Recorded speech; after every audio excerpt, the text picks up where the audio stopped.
제목은 그는 우리의 화평이신지라입니다. 이것을 예수님은 우리의 화평이십니다 라고도 말할 수가 있습니다. 어떤 집에 작은 어항이 하나 있었습니다.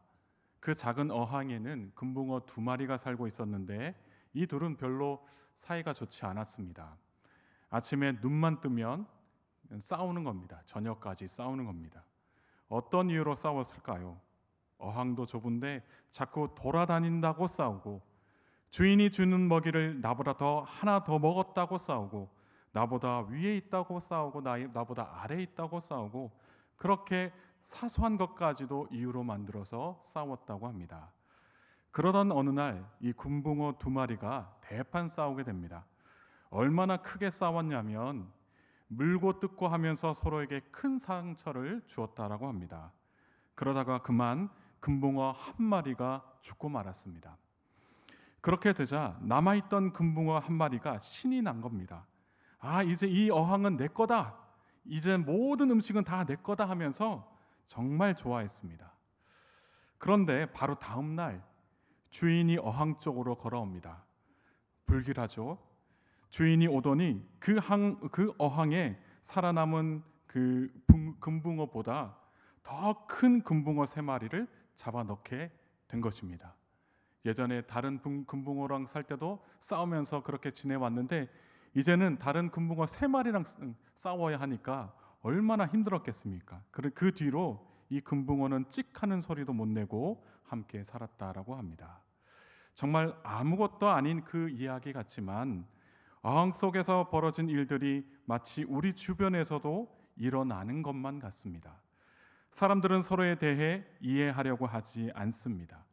그저 자신의 이익만을 생각한다라는 것이죠.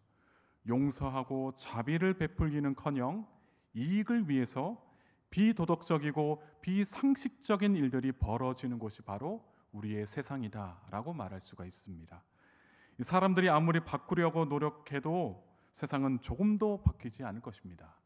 왜냐하면 인간의 죄성 때문에 바로 이 세상은 그러한 악한 세상에서 조금도 바뀌지 않는다라는 것이죠. 그래서 이 세상에 필요한 것이 바로 하나님의 평화다라고 말할 수가 있습니다. 하나님의 평화가 이 세상에 임할 때 세상의 모든 근심과 걱정이 사라지게 될 것이고 또 새롭게 되는 그 역사를 경험하게 될 것입니다. 그렇기 때문에 우리 그리스도인들은 하나님의 평화가 이 세상에 임할 수 있도록 세상을 위해서 기도해야 한다라는 것입니다. 그렇게 세상에 평화가 임하기 위해 기도해야 한다라는 것인데 먼저는 우리 그리스도인들도 하나님의 평화를 경험해야 한다라는 겁니다. 하나님이 허락하여 내려주시는 평화가 얼마나 귀하고 가치가 있는지 알고 있어야 이 세상을 향해서 이 세상에 하나님의 평화가 임하기를 기도할 수 있지 않겠습니까? 오늘 주신 이 말씀 14절과 15절의 말씀을 보면 화평이라는 단어가 등장합니다. 히브리어로는 샬롬이라고도 하고 헬라어로는 에이레네라고 말합니다.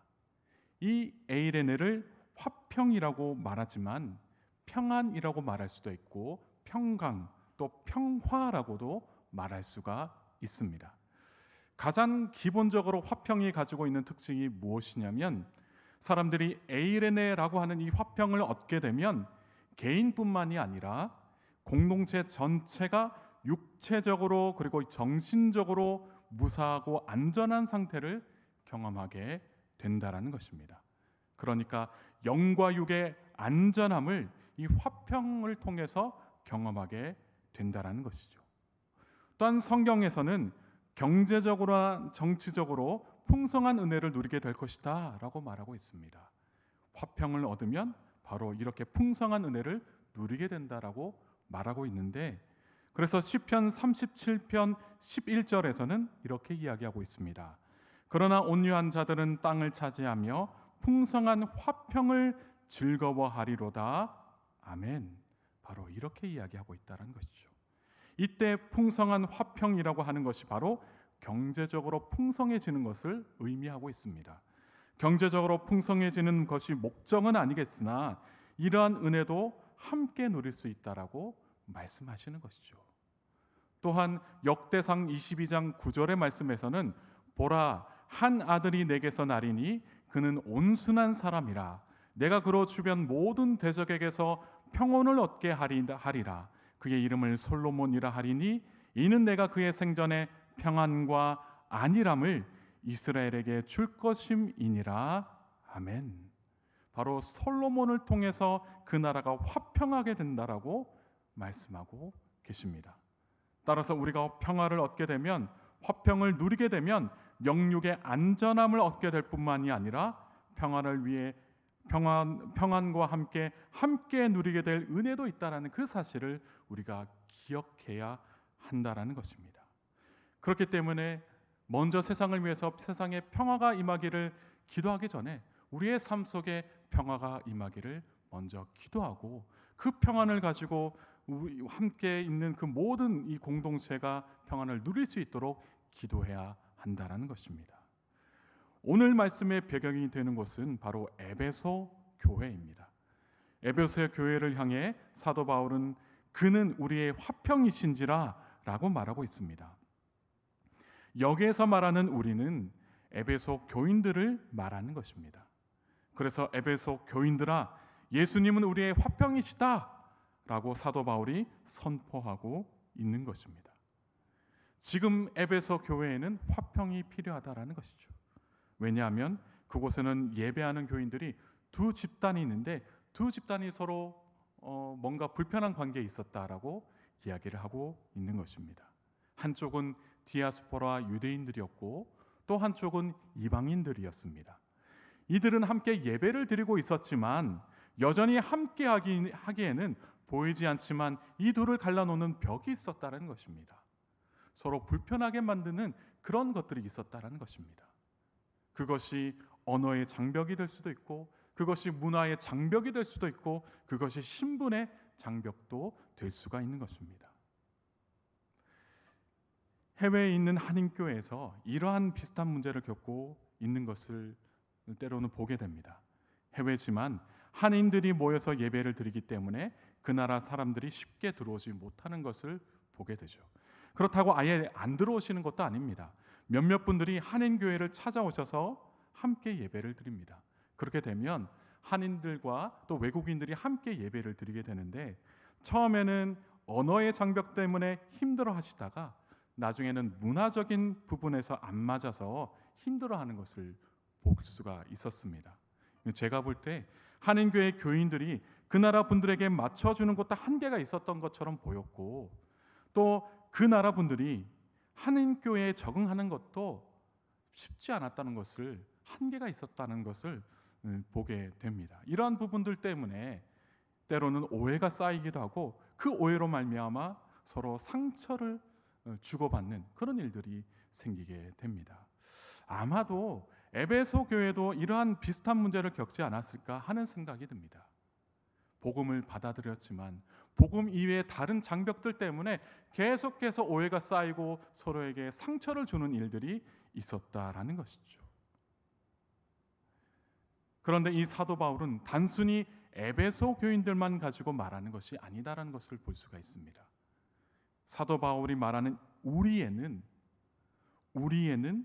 예수님을 주로 고백하는 모든 그리스도인들도 포함되어 있다는 것입니다. 예수님을 주로 고백하는 모든 교인들이 함께 예배를 드리지만 보이지 않는 장벽 때문에 서로 오해도 쌓이고 상처를 주고 상처를 입기도 한다는 것이죠. 이렇게 갈등이 생기고 분열이 생기게 마련이다라는 것입니다. 한 공간에 있지만 하나가 되지 못하고 불편해지게 만드는 그런 일들이 있다라는 것입니다. 그래서 사도 바울은 그는 우리의 화평이신지라 라고 말합니다. 예수님은 우리에게 화평을 주실 때 수평적 화평과 수질적 화평을 허락하시는데, 바로 그 예수님을 통해서 우리가 하나가 될 수 있다라고 말을 하고 있습니다. 서로 보이지 않는 장벽 때문에 서로 오해가 쌓여서 상처를 주고받지만 다시 예수님을 바라보면서 우리가 하나 되어야 된다라고 사도 바울이 이야기하고 있는 것입니다. 자, 그렇다면 먼저 수평적 화평을 위해 예수님께서 어떠한 일들을 하셨는가? 오늘 말씀에서 세 가지를 이야기하고 있습니다. 첫째로 예수님은 자기 육체로 우리 사이에 있는 보이지 않는 장벽을 허무셨다라는 것입니다. 14절의 말씀에 이렇게 기록되어 있습니다. 제가 읽겠습니다. 둘로 하나를 만드사 원수된 것 곧 중간에 막힌 담을 자기 육체로 하시고, 이 둘로 만드는 원수된 것이 있다라는 것이죠. 그것은 우리의 사이를 갈라놓게 만드는 장벽이다라고 말하고 있습니다. 이것을 단순히 문제로 인해 장벽이 세워졌다라고는 볼 수가 없습니다. 그냥 서로의 문제 때문에 생겼다라고 볼 수가 없는 것이죠. 때로는 악한 영들이 이것을 만든다라는 것입니다. 영적인 문제다라는 것이죠. 왜일까요? 악한 영들은 우리가 하나 되는 것을 너무나도 싫어하기 때문입니다. 그래서 우리를 하나 되지 못하게 하기 위해서 계속해서 장벽을 만들고 또 만드는 것입니다. 우리를 속여서 혈연적이고 문화적이고 신문적인 그 장벽들을 계속해서 세우게 만들고 있다는 것입니다. 이것은 하나님께서 정말 원하시는 것이 아니다라는 것을 우리가 알고 있습니다. 그런데도 불구하고 계속해서 이렇게 장벽이 만들어지는 것은 이렇게 악한 영들이 우리를 속여서 만들고 있다라는 것입니다. 그래서 이방인들이 하나님께로 가까이 나오고 싶어도 오지 못하는 이유는 유대인들과 이방인들 사이에 놓여 있는 그 장벽 때문이었습니다. 하나 되지 못하게 하는 그러한 장벽들이다라는 것입니다. 하나님은 이러한 장벽을 원수된 것이라고 이야기하고 있습니다. 여러분에게 있어서 원수된 것은 무엇입니까? 여러분 사이를 가로막고 있는 중간에 막힌 담이 무엇인가 한번 살펴보시기 바랍니다. 우리 사이를 가로막고 있는 장벽을 허물 수 있는 분은 우리가 아니라 오늘 이 말씀을 보니까 예수님이다라고 우리에게 이야기하고 있습니다. 우리의 힘으로 우리의 노력으로 가로막힌 담을 허물기 위해 우리는 노력하지만 결코 우리의 힘만으로는 해결할 수 없다라고 이야기하고 있습니다. 사소한 말다툼으로 장벽을 만들고 서로 생각과 형편이 다르다고 장벽을 만들고 시기하고 질투하여 만들었던 그 수많은 장벽들이 우리 사이를 갈라놓고 있다면 우리는 정말 예수님을 의지하면서 그 모든 장벽들이 허물어지기를 기도해야 한다는 것입니다. 그럴 때 이 모든 원수된 것 곧 중간에 막힌 담을 자기 육체로 허무신 예수님께서 믿음으로 간구하는 자들의 기도를 들으시고 그에 합당하게 응답하여 주실 줄 믿습니다. 여러분, 하나님의 사역들이 교회 안에서 풍성하게 일어날수록 악한 영들도 함께 권세를 부린다라고 하는 말 혹시 들어보셨습니까? 이 말이 맞는 말입니다. 교회가 제대로 서는 것만큼 악한 영들이 싫어하는 것은 없다라는 것이죠. 그래서 우리 교회가 날로 복음으로 하나 되려고 하고 하나님의 사역들이 풍성하게 이루어지려고 하다 보니 때로는 사소한 일들로 인하여 서로 오해하고 사이가 멀어지게 하는 그런 경우가 생긴다라는 것입니다.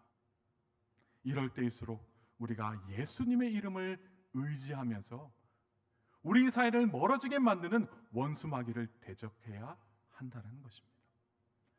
간절한 기도로 예수님을 의지하여 장벽을 허물어야 한다는 것입니다. 그러면 우리 안에서 화평을 이루시는 예수님의 놀라운 기적들을 사랑하는 공동체 안에서 체험하게 될 줄 믿습니다. 둘째로 예수님은 서로를 갈라놓았던 규정들의 효력을 쓸모없게 만들었습니다. 15절 상반절의 말씀도 제가 읽겠습니다. 법조문으로 된 계명의 율법을 폐하셨으니 아멘.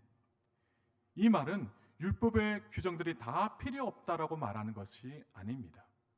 이 말씀은 율법 자체를 폐하셨다는 그런 말씀이 아니라 율법 안에 수많은 규정들이 있는데 그 규정들 중에서 이방인들이 그리스도인으로 살아갈 때 걸림돌이 될 만한 교회 안으로 들어오지 못하게 만드는 그런 규정들을 예수님께서 폐하셨다라는 이야기입니다. 예를 들어서 금식 문제나 먹는 문제, 또 제사법이나 할례 등 다양한 규정들이 있었는데 예수님께서 이러한 규정들의 효력을 쓸모없게 만드셨다라는 것입니다. 그래서 이방인들이 교회 안으로 들어올 수 있게 하셨다라는 것이죠. 이방인들도 복음을 받아들이고 예수님을 믿을 수 있는 그러한 문을 여셨다라고 말씀하고 계시는 것입니다. 예수님께서는 너무 형식적으로 치우쳐 있던 이 규정들을 폐하심으로 이방인들도 하나님의 구원을 얻을 수 있는 그런 길을 열어놓으셨다라고 말씀하고 계십니다. 이 모든 것을 생각해 보니 사실 우리도 하나님의 은혜를 입은 사람이다라고 고백할 수가 있습니다. 우리도 이방인 아닙니까? 그런데 우리에게 율법을 다 지켜야 구원을 얻게 된다고 한다면 우리 중 누가 믿음을 가지려고 하겠습니까? 그런데 율법의 내용을 다 지키지 않아도 예수님을 영접하고 복음에 합당한 삶을 사는데 문제 없도록 예수님께서 만드셨다라는 이야기입니다. 이것이 예수님께서 우리에게 베풀어 주신 은혜인 것입니다. 따라서 우리가 그리스도인이 된 것은 어떤 규정을 잘 지켜서가 아니라 예수님을 믿었기 때문이다. 이 고백으로 우리가 살아야 한다는 것입니다. 화평이신 그 예수님을 통해서 다시금 우리가 교회 안으로 들어와서 예수님을 영접하고 하나님의 구원을 얻었음을 믿음으로 고백하는 저와 여러분 모두가 되기를 주님의 이름으로 축복합니다. 셋째로, 예수님은 우리를 자기 안에서 하나가 된 새로운 인류가 되게 하셨다라는 이야기입니다. 15절 하반절을 제가 읽겠습니다. 이는 이 둘로 자기 안에서 한 세 사람을 지어 화평하게 하시고. 지금 이 말씀을 통해서 사도 바울은 예수님께서 유대인들과 이방인을 새로운 인류가 되게 하셨다라는 겁니다. 그리스도 안에서 하나가 되게 하시고 새로운 인류가 되게 하셨다라는 겁니다. 하나가 되어서 새로운 인류가 되었다. 과거에는 유대인과 이방인들이 다양한 장벽들로 인해 서로 연합할 수가 없었습니다. 그러나 예수님 안에서 그들은 연합하게 되었고, 그로 말미암아 새로운 일들을 이들이 함께 이루어 나가게 되었다라는 것입니다. 주의 몸된 교회 안에서 모든 그리스도인들이 다 하나가 되었다라는 것을 의미하고 있습니다. 서로 다른 방식으로 다르게 살아오던 사람들이 교회 안에서 예수 그리스도의 은혜로 말미암아 한 몸을 이루며 함께 하나님 나라를 꿈꾸며 살아가게 된다라는 이야기입니다. 이것은 시간적으로나 질적으로 새로워지는 은혜인 것입니다. 이 은혜를 예수님을 통해서 우리가 경험하게 되었다라는 것입니다. 세상에서 헛된 것을 쫓아 각자의 이익을 위해 살던 자들이 그리스도 안에서 새롭게 창조가 되어 서로 사랑하고 도와주면서 함께 하나님 나라를 이루며 살게 되었다라는 것입니다. 하나님 앞에서 죄인으로 살았던 우리가 예수 그리스도 안에서 다시 새롭게 창조되어 산다라는 것, 이것이 바로 우리에게 주어진 하나님의 은혜다라는 것입니다. 우리가 잘해서 새롭게 창조된 것일까요? 아니다라는 것이죠. 정말 하나님께서 우리를 사랑하시기 때문에 독생자 예수 그리스도를 통해 우리를 새롭게 창조하신다라는 것입니다. 이렇게 새롭게 창조된 우리는 그 누가 먼저라고 할 것 없이 서로 사랑한다고 고백하게 되고, 서로의 연약함을 도와주려고 하고, 서로의 신앙과 삶에 대해서 관심을 가지고 보살펴 주게 되는 질적으로 전혀 다른 신앙의 삶을 가지고 살게 된다라는 것입니다. 화평의 주님께서 오늘 우리와 함께 하심으로 말미암아 우리가 하나 되고 새로운 인류가 되어서 이제는 서로 사랑하게 되고, 이제는 서로 연합하게 되고, 서로 도와주게 되고, 서로의 신앙을 도와주는 그러한 새로운 하나님의 자녀가 된다라는 것입니다. 이러한 은혜가 우리 교회 안에 풍성하게 일어나기를 소망합니다. 자, 그렇다면 예수님을 통해 우리가 얻은 수직적 화평은 무엇일까요? 예수님은 하나님과 우리의 관계를 회복하셨다라는 것입니다. 이것이 바로 예수님께서 우리에게 허락하신 수직적 화평이다라는 것입니다. 16절의 말씀을 함께 읽겠습니다. 또 십자가로 이 둘을 한 몸으로 하나님과 화목하게 하려 하심이라. 원수된 것을 십자가로 소멸하시고. 우리는 예수님의 십자가 은혜로 하나님과의 관계 회복을 경험하게 되었습니다. 아멘. 인간의 죄는 하나님과의 관계를 깨뜨리는 그런 원수와도 같았습니다. 그런데 십자가 위에서 예수님은 자신의 보혈로 원수로 여겨졌던 죄의 값을 전부 지불하셨다라는 것입니다. 그로 말미암아 죄와 사망의 권세로부터 우리 모두는 자유를 얻게 되었고, 우리는 다시 하나님과 연합하게 되는 그런 은혜를 경험하게 되었다라는 것입니다. 우리 그리스도인들의 신앙에 있어서 가장 중요한 것이 있다면 바로 하나님과의 관계 회복입니다. 우리가 죄를 저지르고도 하나님과의 관계가 제대로 유지된다고 생각한다면 이것은 우리의 큰 착각이다라는 겁니다. 죄는 우리로 하여금 하나님과의 관계를 과감하게 깨뜨려 버리는 그런 원수와도 같은 것입니다. 그래서 내 안에 죄악이 가득하다면 우리는 다시 하나님과의 관계 회복을 생각하며 하나님께 나와서 회개해야 한다는 것입니다. 내가 아무런 일도 저지르지 않았는데 왜 하나님 앞에서 회개해야 하는 것일까? 회개는 예수님의 이름을 의지하여 우리의 죄를 고백하며 십자가 죄사함의 은혜를 누리게 하는 능력이 되기 때문에 우리가 날마다 하나님 앞에 무릎 꿇고 회개해야 한다는 것입니다. 예수님을 통해 우리가 수직적 화평을 얻었으면 우리는 그 수직적 화평, 즉 하나님과의 관계의 회복을 유지하기 위해서 때로는 우리의 삶을 돌아보고 때로는 우리의 신앙을 돌아보아야 할 것입니다. 그럴 때 예수님의 능력으로 하나님과 화목해 되는 은혜를 우리가 날마다 경험하며 살게 될 줄 믿습니다. 사랑하는 성도 여러분, 오늘 우리는 그는 우리의 화평이신지라 라는 제목으로 말씀을 나눴습니다. 정말 예수님은 우리의 화평이신 줄 믿습니다. 그래서 우리가 날마다 예수님을 의지하며 살아야 한다는 것이죠. 우리가 예수님을 화평의 주님으로 생각하며 우리 가정과 교회를 위해서 그리고 우리나라와 세계를 위해서 기도해야 할 줄 믿습니다. 그러면 원수된 것 곧 가로막힌 담을 허무시고 계명의 율법을 폐하시며 자기 안에서 한 새 사람을 만드시는 그 예수님의 화평이 우리가 기도하는 그 곳곳마다 함께 은혜로 임하게 될 줄 믿습니다. 또한 하나님과 바른 관계를 유지하려면 예수님의 십자가 은혜로 살아야 한다는 그 사실을 깨달아 날마다 십자가를 묵상하며 살기를 소망합니다. 십자가 아래에서 나의 삶을 돌아보고 십자가 아래에서 나의 신앙을 돌아보면서 예수님의 은혜를 기억하는 저와 여러분 모두가 되기를 소망합니다. 바로 그 십자가 앞에서 십자가를 통해서 우리가 하나님과 관계가 회복되었다라는 것을 믿고 의지하며 우리의 삶 속에서 늘 하나님과 동행하는 저와 여러분 모두가 되기를 주님의 이름으로 축복합니다. 함께 기도하시겠습니다.